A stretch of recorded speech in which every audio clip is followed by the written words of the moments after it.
Hello, everybody. This is Sohan with my beloved Attacking My Way series, a series with beautiful names and interesting attacking techniques, which my persistence to make you a good attacking player.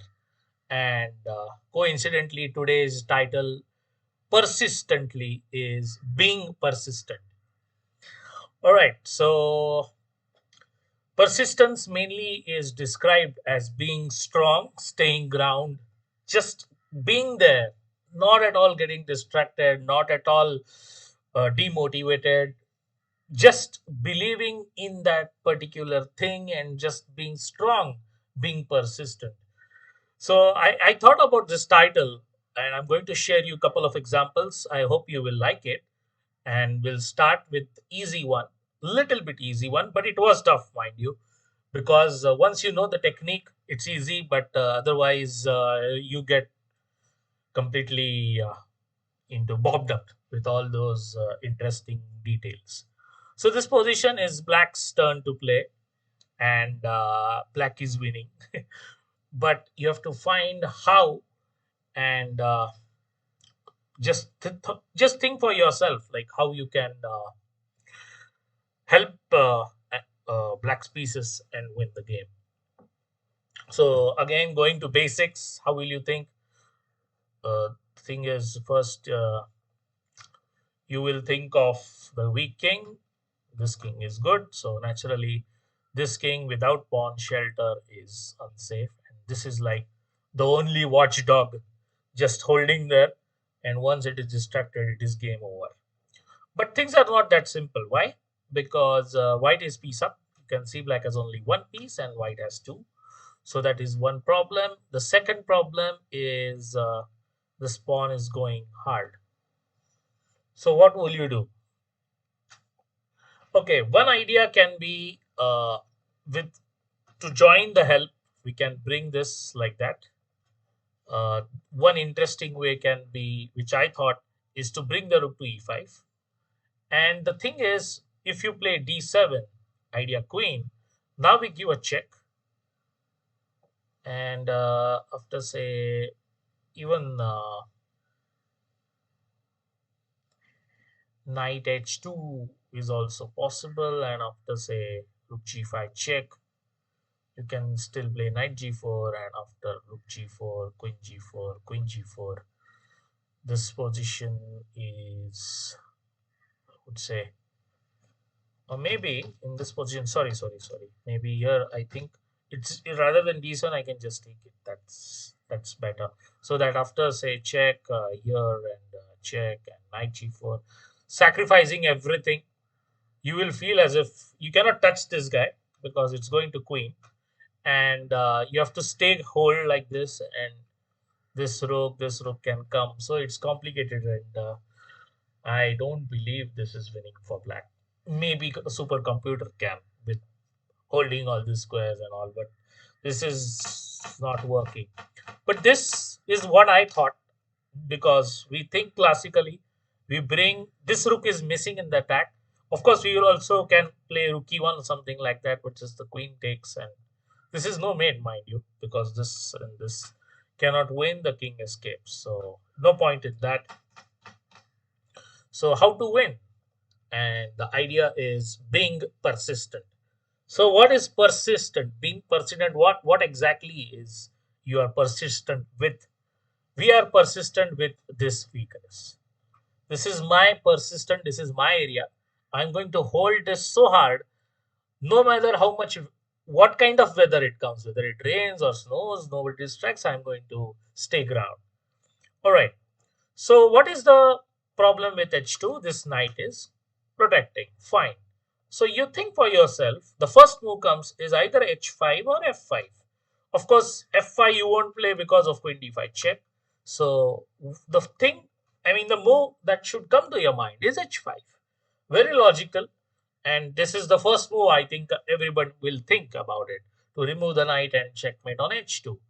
But why h5? We think a little bit h5, h5, h5. Why? Because white has this strong threat of rook d7. And here you cannot play g4 because d8 is queen. And even if you throw the rook like this, it's still not going anywhere because you just take it. And again, this is not a problem because white is exchange up. So this is not winning. But when I was calculating, I think some of you, maybe most of you, would think will suddenly start a race. Like I play h5, I play d7, somehow I will take on g4, then he will take on somewhere. So this kind of race in our mind starts. But we don't need to go for a race. We just have to stay ground, just try to be persistent with this h2 idea. And if d7 comes, no problem. We just simply play rook d8. How cold blooded it is. Some of you might feel this is very easy. What's the big deal? But when you start going deep into calculation, this simple move, even though it looks extremely simple, and this is a very tricky move in terms of level. A beginner, or I would say the upcoming players, which they don't see that deep, they will say, "Arey, somebody is attacking me. Okay, rook d8. I will just play rook d8." So for them, this move comes because they don't think deep.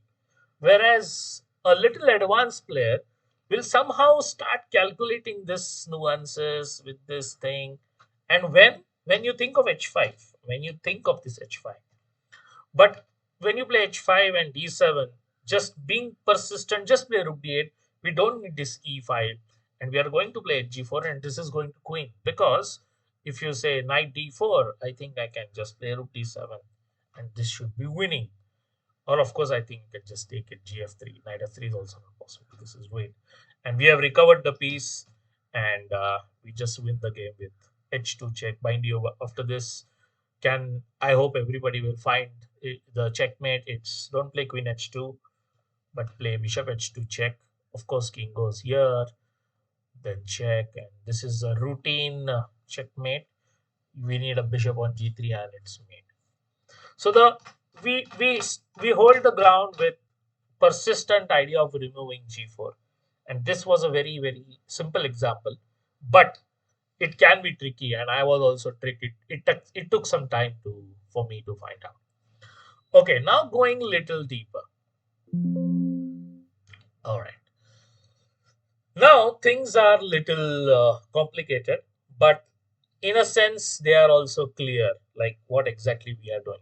Please take a look at it before I go into details. Of course, when I say please take a moment, please do pause. Okay, now here we are going to see the persistence of the H file. The H file is the weak file, and we are going to be persistent about our attack. We are going on H file. There will be some distractions like this, but don't get distracted. Hold the ground because we understand that this H file is so weak and deep with, and of course with the help of rook, but don't forget the job of the bishop, because this also is invisibly, or I would say x-ray laser it is shooting. So this bishop will also come handy at times, and this king cannot escape because of this helping stones. My favorite attacking help or aid helping stones. Okay, now white has asked a question. White's queen is saying, okay, you take my knight. Again, we start a race. Ye Mara, then he will take this, then this, then this. Then what is the situation? Am I up or piece? Okay, fair enough. You should calculate one variation like this. But if you grow maturely in attack, maturity grows in your attack. Sometimes you'll realize like this H file is so weak. Can we duck for one ball? Just like in cricket, somebody we are hitting a baller tremendously, but just if he balls one hard bounce or fast ball, just duck it. Just duck it, no problem. Second ball will hit it. So here, rather than going for this race, which in my mind I was thinking, can you just duck for one moment? Okay, we have this square at 7, fine. But the problem of h7 again is we will say, array e5 will come. Oh no. And if I take this queen d3, we'll take this, then queen f7, then again check. And suddenly we get scared. Oh, the pawn on f6, the queen, is it made? No, just be persistent. Persistent with the idea of h file and clear all the ghosts around you. Little ghosts which are scaring you, just clear it out. Okay, black goes queen h7, good move. And again, if this knight moves, queen h2 is made. So this knight cannot move. White has to go e5 because now this queen h6 is controlled, h5, h4, everything is controlled. So he plays e5 and a good move from black. Being persistent, don't remove the queen. Beautiful move, g6. Now we are again being persistent. We are saying, array, I'm going to go for h file anyway. All right, white says, fine, I will get my pawn on f6 and maybe some pressure here. You will say, no problem. I will take your knight. Again, we are persistent with the h attack. Now, one ghost will scare you is check and suddenly is it a mate? Oh, well, it is not. We can hide here. So queen e1 check. Don't, I think you can go here as well. I don't see any problem. But okay, this is the most safest. King f8. We are good threatening mate. So queen e7 check and king g8. The last laugh white had in this whole drama. Of course, last laugh black will have it. But this series of check, white played queen e7 and now there is no check and there is mate and this helping stone. Nothing can be done. And I think with just little bit of clearance, black with help of persistence with his h file, he was not scared with this pawn on f6 because his attack was real, more lethal than white, and white resigned the game. These examples, when you see in parts, they look easy. You will say, what? There was no dramatic as such. But this is more of the deep psychology when you think of combinations. Remember one thing, when you play a game, nobody is going to tell you who is winning, why. You have to take the hints, you have to take the beautiful ideas, the features of the position, the coordination, feel it, and you will sense, oh, this is the thing, this H file is weak. We can be persistent with that. Which are the helping stones? So these will guide you. And that's the reason your fundamentals and your instinct should be strong. And this my attempt of giving this nice title, which will help you in your own games with the themes and create some masterpieces. And I would love to see the masterpieces you people will do. So thank you for watching. And this being persistent, it can be a positional idea as well, where you are persistent with any square. All distractions, you will manage it, but finally, with help of being persistent, you can get the desired result. Thank you and see you next time.